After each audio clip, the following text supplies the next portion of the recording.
The deck crew of a U.S. aircraft carrier is identified by the color of their uniforms. Among them, those who signal the launch of the aircraft wear yellow shirts. The catapult crew on a U.S. aircraft carrier are the ones who give the final signal to the pilots before takeoff. They are also nicknamed gunners because of the special crouching posture before a fighter jet launches from the flight deck. In addition to signaling the launch of the aircraft through a series of gestures and hand positions, gunners also have a number of other responsibilities to ensure a safe takeoff.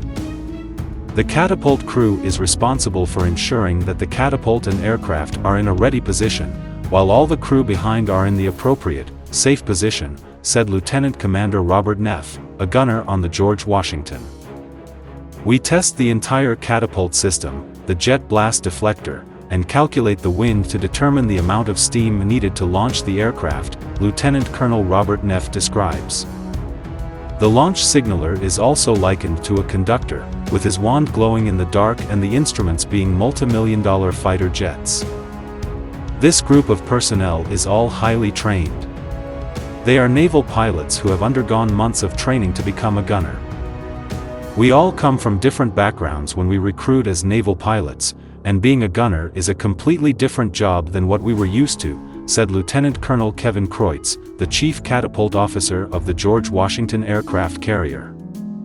For them, this job is another aspect of the world of aviation and controlling flight operations. Therefore, when they have to say goodbye to this mission, they all go through an equally special ritual, launching their boots off the deck of the aircraft carrier. Putting boots on the launch pad, pressing the button and heading straight out to sea, marks the last mission of a gunner. So it commemorates the end of a tour of duty or the change of command of a catapult officer on an aircraft carrier. This is done in front of the crew of the aircraft carrier, and as usual, they congratulate each other when the launch is successful. It is a bittersweet farewell, but certainly a good way to say goodbye and move on to the next mission.